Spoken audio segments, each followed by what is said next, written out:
Դիտեք առաջին ալիք Ամերիկայի հեռուստակոնտենտը։ Բաժանորդագրվեք առաջին ալիք Ամերիկայի YouTube-յան ալիքին First Channel America։ Առաջին ալիք Ամերիկան ներկայացնում է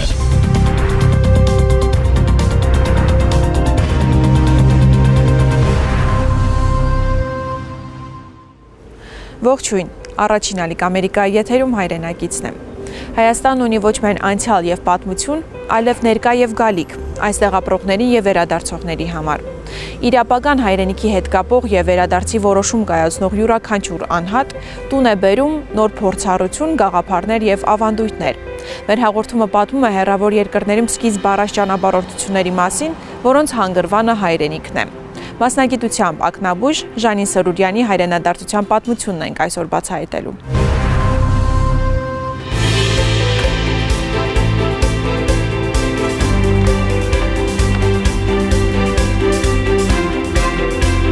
Ժանին, ողջույն։ Բարև։ Ինչպես եք, ինչպես է տրամադրությունը։ Լավ, շատ լավ, շնորհակալ եմ։ Դուք ինչպես եք։ Լավ, շնորհակալություն։ Այսօր խոսելու ենք ձեր կյանքի, գործունեության եւ իհարկե Հայաստան տեղափոխվելու մասին։ Հուսամ դեմ չեք։ Մենց հաջիկով ուրախ կլինեմ։ Ժանին, մեր զրույցը սկսենք ամենասկզբից։ Դուք ծնվել եւ ապրել եք Սիրիայում։ Փաստորեն ստացվում է ձեր գերդաստանում երրորդ սերունդն եք, որը ապրել է Սիրիայում։ Ստացվում է նաև այնպես, որ Սիրիան ձեր գերդաստանի համար արդեն երկրորդ հայրենիք էր դարձել։ Սակայն մի փոքր ավելի հետ գնանք եւ խոսենք ձեր արմատների մասին, որտեղից են սերում ձեր արմատները, ինչպես է ստացվել, որ ձեր ընտանիքը հայտնվել է Սիրիայում։ Հորս կողմը քաղտել են այդ ցեղասպանության ընթացքում Մարաշեն, իսկ մորս կողմը Անտեբեն։ Եվ այսինքն իմ բաբերս ծնվել են Մարաշ եւ Անտեբ, իսկ հայրս եւ մայրս ծնված են Հալեբ եւ ես արդեն երրորդ սերունդն եմ։ Եվ իրենք չեն տեղափոխվել Սիրիայից հետո, քանի որ շատ լավ ընդունել են Սիրիո ժողովուրդը, մնացել են, հաստատվել են Սիրիա արդեն 100 տարվա պատմություն։ Ժանին, ինչպես ծագեց եւ հասունացավ Հայաստան տեղափոխվելու որոշումը։ Ճիշտն ասած, ես միշտ աշխատել եմ Սիրիա, չէ, երկար տարիներ, շատ բան տվել եմ, աչքի լույս տվել եմ այդտեղի ժողովրդին, քանի որ իրոք արժանի էին, իրենք այդքան մեզ լավ ընդունեցին, ասում էին մի բան, որ ես բարդ կունեմ այդ ժողովրդի նկատմամբ, ամեն ինչի լավը տվել եմ իրենց։ Բայց միշտ իմ մեջս միշտ ասում էի, կյանքիս երկրորդ կեսն ալ, ինչու՞ չէ իմ հայ ժողովրդին տալ։ Էդի միշտ եղել է նախքան էս պատերազմները, նախքան էս ամեն խնդիրները, որ առաջացավ։ Մի տարվա մեջ 7 անգամ հրթիռներ ընկավ իմ կլինիկայի օֆիսիս կողքը, կյանքս բրգվեց մի 10-15 րոպեի առաջ ու վերջ։ Եվ ոնց բոլոր սիրիացիները հայրս կորցրեց իր բիզնեսը, այդտեղ շատ ընկճվեցանք այդ առումով եւ որոշում արեցինք ընտանիքի մեջ, որ մեկը պետք է դուրս գա բոլորի համար, այդ ընտրությունը իմ վրաս էր։ Շրջան Ամերիկա գնացի, բայց չկարողացա, հա, շատ լավ ընդունեցին, շատ լավ ժողովուրդ են, ես չեմ կարող ոչ մի բան ասել, բայց միշտ ձգտում է քո արմատները։ Եվ երկրորդ անգամ ես փախստականի հասկացողությունը շատ տրավմատիկ էր ինձ համար, ես էլ չէի կարա, մի անգամ եղել ենք, երկրորդը արդեն շատ մեծ տրավմա էր։ Եվ որոշեցի Հայաստան գալ, իմ ժողովուրդն է, իմ լեզուն է, իմն է, ասենք ես այստեղից մի մաս եմ, իմ գեներով, իմ ամեն ինչով։ Եվ այդ ստրեսը չունեի, որ ետ հարմարվիմ այդ բաները, եւ ինչու՞ չէ, եթե կարողություն ունեմ ինչ-որ մի բան իմ ժողովրդին տալ աչքի լույսը, որ այդ շնորհքը ունեմ Աստուծմե, չէ, շարունակեմ եւ ոնց որ խիղճս հանգստացրել եմ այդ առումով։ Գիտենք նաև, որ 90-ականներին դուք ուսանում էիք Հայաստանում եւ այդ ժամանակահատվածը համընկավ Հայաստանի համար բավականին բարդ ժամանակահատվածի հետ, այն ժամանակ պատերազմ էր եւ դուք արդեն ականատես եղաք պատերազմին ու ստիպված եղաք հաղթահարել այդ ամենը հենց դրա միջով անցնելով։ Ինչպես փոխվեց ձեր աշխարհայացքը, թե արժեքների ընկալման տեսակետից, թե առհասարակ արժե համակարգի տեսակետից։ Շատ բարդ շրջան անցանք, բոլորը հիշում են այդ 90-ական թվականները, այդ մութ, ցուրտ տարիները, բայց սովորեցինք թիմադրել, սովորեցինք ուժեղ լինել, սովորեցինք չկոտրվել եւ միշտ հույս կար։ միշտ հույս կար։ Եվ ոնց որ այդ ճակատագիրը ինձ պատրաստում էր այս փուլի համար, այսինքն եւ որ ես եկա արդեն ժողովուրդը ճանաչում էի եւ փարտվիճակի մեջից ելնելով ժողովրդին ճանաչել էի, կողքի լինելը, իրար օգնելը, իրար հասկանալը, այդ բոլորը ոնց որ պատրաստվել էր եւ այդ շրջանը ինձ իմ դեսատաշտս լրիվ փոխեց, քանի որ Սիրիա շատ հանգիստ կյանք ունեի, ասենք ոչ մի բանի մասին չէի մտածում, շատ ամեն ինչս ապահովված բան, բայց այստեղ իմացա, որ կյանքի մի ուրիշ պատկեր կա։ Եվ էդի հասկանալով ես ավելի ուժեղ էի Սիրիայի այս հարցերի ժամանակ, ոնց որ պատրաստ էի, գիտեի, որ հաջորդ քայլը ինչ պիտի լինի, ես ոնց պիտի շարժվեմ, կամ ոնց պիտի մտածեմ։ Այսինքն պլաները արդեն գիտեի, պլան A, B, C, բայց Հայաստանի այդ շրջանը ես դեռ պլաներ չգիտեի անել, A, B, C, այսինքն բին չգիտեի ինչ է, այդ դժվարություններից ես ելելով բին հասկացա որն է, կամ C-ն հասկացա որն է, բայց Սիրիա հենց որ սկսվեց արդեն մի անգամից սրանք ես այո։ Հայաստանում հաստատվելու թերևս վստահ եմ, որ ձեր կյանքում ամենադժվար եւ պատասխանատու որոշումը կայացնելու ժամանակ, արդյոք նաև մեծ ազդեցություն ունեցավ Հայաստանում ձեր ուսանելու այդ տարիները։ Էդի շատ օգնեց ինձ, անկեղծ ասեմ, ես ոնց որ ամեն ինչ գիտեի այստեղի մասին, փողոցները ամենակարևոր ժողովրդին ճանաչում էի, քանի որ այստեղ ասենք մի ուրիշ ցևով ժողովուրդը մեծացել էր, այդ կոմունիստ շրջանը, ես արաբական միջավայրի մեջ մեծացել եմ, մի ուրիշ մտածելակերպ ունեի, ինձ շատ օգնեց, որ կամ ավելի հեշտ ընդելանամ, էդի մեկ, իսկ Հայաստանը ինձ հոգեհարազատ է, իմ մայր Հայաստանս է, իմն է, դարին 2 անգամ գալիս էի, նախքան պատերազմը, միշտ էլ գալիս էի ոնց որ այդ հոգեգան հանգստություն էի զգում, հետո էլի գնում էի աշխատանքից, քանի որ աշխատանքը շատ լավ էր Սիրիա, եւ շատ լավ պաշտոններ ունեի, մեծ քանակով պացիենտներ ունեի, այսինքն թակուհի մնեի այդտեղ։ Բայց էմալ, այստեղ լավ եմ, Փառք Աստծո, այսինքն չեմ դժգոհում։ Անցանք այդ լիքը դժվար ճանապարհներից, թեկուզ այստեղ դժվար շրջաններ ունեցա, բայց ուժեղ ենք։ Հայաստանում վերջնականապես հաստատվելու որոշում կայացրեցիք 2015 թվականին։ Այո։ Եվ հենց այդ թվականին էլ տեղափոխվեցիք Հայաստան։ Այն ժամանակվա եւ այսօրվա խնդիրները, որոնց բախվում եք, իրար նման են թե տարբեր են։ Կյանքը միշտ էլ մեծ դպրոց է, միշտ էլ հարցեր պիտի ունենանք, սովորենք, բայց ամենակարևորը իմ հետ կապված ես մեծ պատասխանատվություն ունեմ պացիենտների նկատմամբ։ Այսինքն ես այսօր 21000 պացիենտ ունեմ Հայաստանի մեջ։ Չեմ կարող գոտրվել, չեմ կարող դգարանալ, այս մարդիկ ինձ վստահում են, այս մարդիկ իրենց աչքը իմ ափերից տալիս են, իրենց աչքի լույսը, ոչ մի պրոբլեմ, ինչքան էլ ծանր լինի, անցա շատ պրոբլեմներ են, բայց չեմ գոտրվել, ուժեղ եմ եղել, պետք է առողջ լինեմ, քանի որ դեռ ես այդ Աստծո տված շնորհքը, այդ առաքինությունը պետք է ես փոխանցեմ ժողովրդին, որ ինձ վստահում են, դրա արժանի պետք է լինեմ։ Դրա համար կյանք է, դպրոց է, միշտ էլ դժվարություն պետք է լինի, ոչ թե եթե դժվարություն չլինի, այս չլինի, կդառնար մի հատ թրախտ, բայց մենք թրախտում չենք, դա հասկանալի է։ Եթե փորձենք տարիների հեռվից այսպես հետհայացք նետել դեպի ձեր կայացրած որոշումը եւ Հայաստան տեղափոխվելու հենց առաջին օրեր, այսպես ասած, ինչ եք շահել եւ ինչ եք կորցրել ձեր այդ քայլից։ Շահել եմ մի բան, որ ես ասեցի, այսօր լիքը մարդկանց աչքի լույս եմ տվել, դա ինձ համար ամենամեծ երջանկությունն է, իրենց օրհնությունը, իրենց ժպիտը, որ ես պահպանել եմ։ Դա ինձ շահել եմ, շատ լավ շրջապատ ունեմ, ասենք, շփվում եմ, դա դրական է։ Գործել եմ, շատ բան չեմ կարող ասել գործել, բայց էլի շահել եմ, կյանքի փորձառություն շահել եմ, դժվարություններից անցնելով, ամեն դժվարություն կարաս իր լավ կետը տեսնել, կյանքի փորձառություն ուժեղանալը։ Եվ եթե ինչ-որ մի բան գործել եմ, ամենավերականգնվող բաներ են, այսինքն կարամ հաղթահարել։ Այս Սիրիայի հետ կապված միշտ էլ օրինակ միշտ հիշում եմ, այդ վերջին օրը, որ օֆիսը սպագում էի եւ աստիճաններով իջնում էի, պացիենտները գալիս էին եւ ինձ ասում էին, որ ուր ես գնում։ Շատ այդ վերջին այդ պացիենտի դեմքը միշտ հիշում եմ։ Հաշվի առնելով ձեր հարուստ կենսափորձը, առաջարկում եմ համեմատեք երկու երկրների հասարակությունները Հայաստանի եւ Սիրիայի։ Կան անհատական եւ կոլեկտիվ հատուկ հատկանիշներ, որոնք բնորոշ են միմիայն հայկական միջավայրին։ Կարամ ասել նման են արաբ, ասենք Սիրիա եւ հետո մենք մեր մշակույթը միշտ պահպանելով շատ չէր տարբերվում այստեղ եւ Սիրիայի հետ կապված։ Շատ մեծ տարբերություն չզգացի, այստեղ այդ պահպանողական միտքը կա, մի քիչ ավելի եվրոպական բադուհանով, որ ինձ ավելի հոգեհարազատ էր։ Չեմ կարա ասել ես միան այստեղ եմ կամ միան այդտեղ եմ։ Ասում ենք մենք վերջը բոլորնից քույրեր եղբայրներ ենք մարդկության մեջ։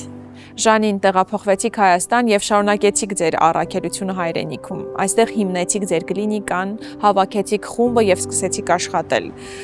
Մեծ դժվարությունների հանդիպեցիք, ինչպես ստացվեց։ Դե դժվարություն միշտ է լինելու է, բայց ոնց ասեցի, ամեն դժվարություն մենք կարողանում ենք դուրս գալ։ Խնդիր չի գար, սկիզբը հիմնական սիրիացիների հետ էր իմ պացիենտներս, քանի որ ես որ տեղափոխվեցի այստեղ իմ բոլոր հայ պացիենտներին, բոլոր դվյալները, իրենց անկետաները, բոլորը վերցրել էի իմ հետ, քանի որ գիտեի իրենք այստեղ էին, ինձանից առաջ էին եկել 2012 թիվ, 13, 14, այդտեղ մեծ քաղաք կար։ Սկզբնական շրջանը տենց աշխատեցի, այսինքն թե Հայաստանը ինձ չէր ճանաչում։ Հետո աստիճանաբար ճանաչվեցինք եւ ծավալը ավելացավ եւ հաջողվեցինք։ Կարևորը նպատակն է։ Այսինքն իմ առաջին պացիենտը, որ տեսել եմ Սիրիա եւ այստեղի վերջին պացիենտը, որ տեսել եմ, տարբերություն չի կա ամեն ինչով, իմ մոտեցումս, իմ հոգադարությունը, սրտացավը եւ Պարքավցու շարունակելու եմ։ Հիմա ձեր կլինիկայի մոտ ենք, առաջարկում եմ մտնենք եւ ծանոթանանք աշխատանքային միջավայրին։ Շատ լավ, տրամեցեք։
Ժանին վիրահատությունը հաջող ավարտվեց։ Այո, 100%-ով, շատ իդեալական։ Իսկ այսօր առհասարակ Հայաստանում ակնաբուժի մասնագիտությունը պահանջված է։ Ճիշտն ասած, ակնաբուժի մասնագիտությունը իմ կարծիքովս միշտ էլ պահանջված է, մանավանդ այս վերջին շրջանները, ասենք, այս նոր տեխնոլոգիաների հետ, COVID-ից հետո, ասենք, անընդհատ օգտագործում են հեռախոսները, պլանշետներով սովորում են երեխեքը, այդ բոլորը այդ ուժեղ լարվածություն է առաջացնում եւ աչքի խնդիրները ոնց որ ավելացել է։ Իսկ պահանջը ըստ քաղաքի, ասենք, ժողովրդի ստատիստիկայով Հայաստանի մասշտաբով չգիտեմ, բայց Սիրիա օրինակ գիտեինք, որ ամեն մի բժիշկի 200,000 պացիենտ է, ոչ թե միայն ակնաբուժի, այլ ընդհանուր։ Սա շատ մեծ թիվ է, չէ՞։ Այո, դե ժողովրդի քանակն էլ շատ էր, այդ ցև է։ Բժիշկները միշտ էլ պահանջ կա, կարող կյանքը դժվարացել է, մեր առօրյան ավելի լարված է, ամեն ինչով աչքնալ, մտածելնալ, այդ ամենը արդեն պատասխանատու է մեր առողջության վրա։ Այսօրվա մրցակցային պայմաններում ո՞րն եք համարում ձեր կլինիկայի հաջողության բանաձևը։ Նայեք, ովը մեկ կլինիկայի հաջողության համար 3 կետ պետք է։ Առաջինը բժիշկի ֆակտորն է, որ ասենք բժիշկը լավ փորձառու լինի։ Երկար տարիներու փորձառությունը, գիտելիքը, սրտացավը, վստահությունը իր աշխատանքի ընթացքում, երկրորդը ասենք, սրանք բոլորը երեք իրար հետ են, երկրորդը ասենք սարքավորումները, կարող է շատ լավ բժիշկ լինես, բայց սարքավորումները քեզ պետք եղած ինֆորմացիան չի դա, որ դու կարողանաս վերլուծել եւ ճիշտ որոշում առնել։ Իսկ երրորդը միջավայրը, այսինքն չես կարա ոչ առողջ միջավայրի մեջ բժիշկը այսօր մոտավորապես աշխատանք է անում, ոչ առողջ միջավայրի մեջ չի կարա ինքը այդ արդյունքը դա կամ թունավոր չի կարա։ Միջավայրն ալ իր մեծ նշանակություն, այդ խաղաղությունը միջավայրի, հարգանքը, ինչ ասեմ, ազնվությունը, այդ ամենը բոլորը իրար օգնում է, այսինքն այս երեք կետը շատ կարևոր է։ Իսկ ես այստեղ քդել եմ այդ երեք, ասենք իմ մասնագիտության առումով այսօր 30 տարի այս գործի մեջ եմ, 5 հատ մասնագիտություն ունեմ, սարքավորումներ ունեմ, միջավայրս խաղաղ է, մեր փոխադարձ հարգանքը, ազնվությունը, հոգադարությունը, սրտացավությունը, ինչ եմ ուզում։ Այսօր ժամանակակից տեխնոլոգիաները եւ նաեւ բժշկական սարքավորումները զարգանում են խելահեղ արագությամբ եւ արդյոք մտավախություն կա, որ մասնագետը բժիշկը հետի բլան կմղվի այս ֆոնին։ Նայեք, ես շատ չեմ հավատում այդ ասենք ռոբոտային վերահատությունն է կամ արհեստական բանականության։ Այո, դրանց ես չեմ, դրանք առաջինը սրտացավ չեն։ Եվ չհավատակ, որ մեկ աչքը մյուսի նման է։ Ես ամեն օր, որ վերահատում եմ, նոր իրավիճակ է։ Չեմ կարա, եթե ես ասեմ բոլորը նույն ցևն է աչքերը, այդ շանգում ես ոչ մի բան չգիտեմ։ Ամեն րոպե ես շոշափում եմ, ըսկում եմ, բայց այդ ռոբոտը ինչն է զգալու։ Ես կյանքում չէի օգտագործելու այդ մարդկային հոգեգան ֆակտորն է, եւ որ ես մարդու հետ խոսում եմ, աչքերին նայում եմ, հասկանում եմ, կարող աչքի խնդիր չի, կարող ավելի հոգեգան վիճակ է կամ ինչ որ մի բանից վախեցել է, ես թեթևացնում եմ, բայց սարքավորումները հաստատ դա չհասկանում։ Հա, սարքավորումները ինձ թիվեր է տալիս, բայց ես այդ թիվերը պիտի վերլուծեմ, հիվանդի վիճակը հասկանալով, շոշափելով իր հոգեգանը, իր կանքը, իր պահանջը կյանքի, թե ինքը իր ինչն է կոմֆորտ զոնան, հասկանալով, ես իրեն պլանը պիտի տնեմ, այդ իրավիճակը հանգստացնելու համար։ Ժանին, ինչպես է կառուցում ձեր հարաբերությունները ձեր բուժառուների հետ, որ կետից է սկսվում եւ ավարտվում բժիշկ-հիվանդ հարաբերությունները։ Առաջինը մարդկային հարաբերությունն է եւ շատ ժամանակ եղել է, որ ոչ թե մենք պացիենտ, արդեն որ դառել ենք հարազատ։ Այդ վիճակը չէ, որ եկավ, թեորիակը գնա։ Շատ ադեներ ավելի խորն ենք գնում, ավելի հոգեգան վիճակն ենք հասկանում, մարդկային ֆակտորն է առաջնայինը։ Հիշում եմ տարիներ առաջ ձեր տված հարցազրույցներից մեկում նշել եք, որ կլինիկայում տեղ գտած սարքավորումների մի մասը շատ մեծ դժվարությամբ եք տեղափոխել Սիրիայից։ Այո։ Ունեք այդպիսի կապվածության զգացողություն իրերի հետ։ Ճիշտն ասած, շատ դժվարությամբ, այո, քանի որ այդ սարքավորումները դուրս գալը Սիրիայից մեծ ահավոր դժվարություն էր եւ շատ մեծ ստրես տարեցի ես, բայց դրանից դուրս եկանք, հարազատ, այո, կարամ ասել, բայց ամեն ինչ փոխվում է։ Ավելի ես մարդկային գեդերը ինձ համար ավելի հարազատ կարա լիներ, քան թե իրերը։ Էլի ունեմ կլինիկաս լրիվ, ունեմ Սիրիա փակած իր ամեն սարքավորումներով, գնացի սեպտեմբերին, եւ որ այդ բացեցի կլինիկաս, անկեղծ ասեմ, մի հատ պացիենտ եկավ, որ ես 2016-ից փակել էի այդտեղ։ Էդի ինձ համար ավելի արժեք ուներ։ Սարքերը միշտ փոխվում են, բادرազմ է, լիքը բան գործրել ենք, լիքը ունեցվածքներ գործրեցինք, garanք նորան, բայց մարդն է կարևորը, մարդ չգործնելն է։ Դեռևս 2017 թվականին էլի ձեր տված հարցազրույցներից մեկում շատ մեծ կարևորություն եք տվել մարդու հոգեկան առողջությանը եւ անվտանգության զգացողությանը։ Տարիներ հետո ձեր առաջնահերթությունները այս առումով փոխվել են։ Չէ,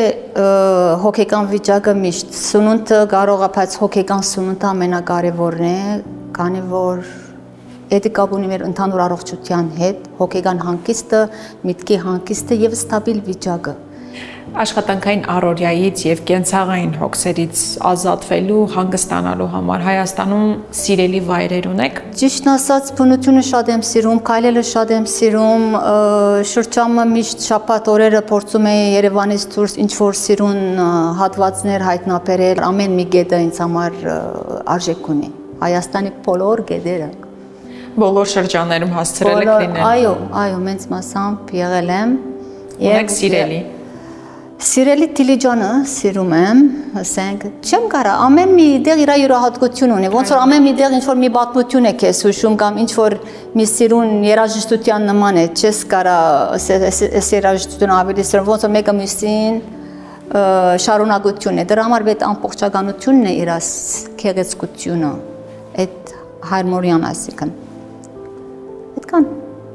Նաև գիտենք, որ շատ մեծ սեր ունեք մշակույթի հանդեպ, սա էլի աշխատանքից կտրվելու հանգստանալու ձև է, թե այլ դեր և նշանակություն ունի ձեզ համար։ Չէ, հանգստանալու, անջատվելու,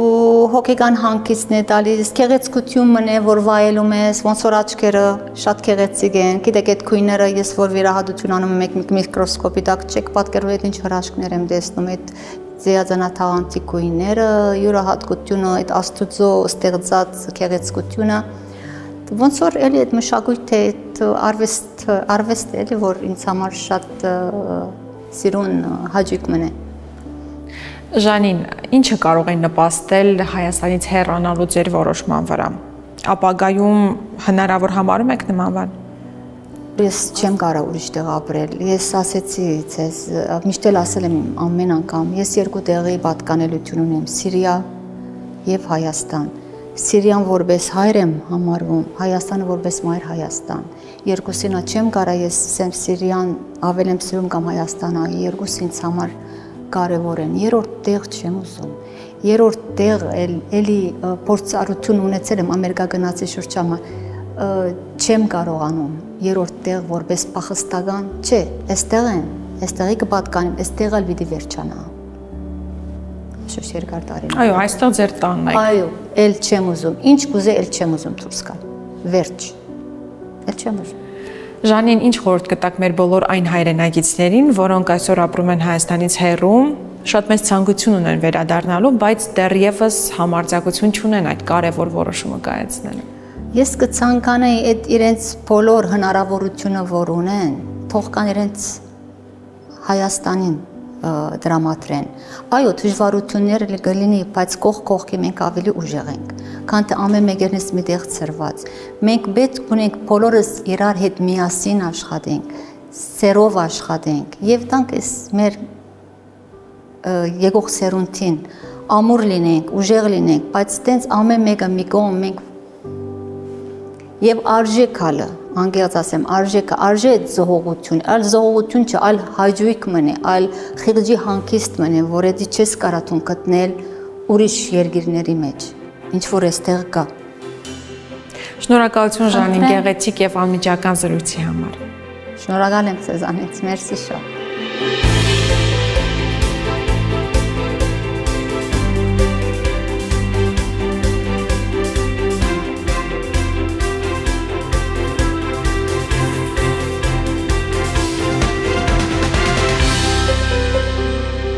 Յուրաքանչյուր վերադարձող իր քայլով, գործով, նվիրումով հայրենիքի կառուցման մասնակիցն է։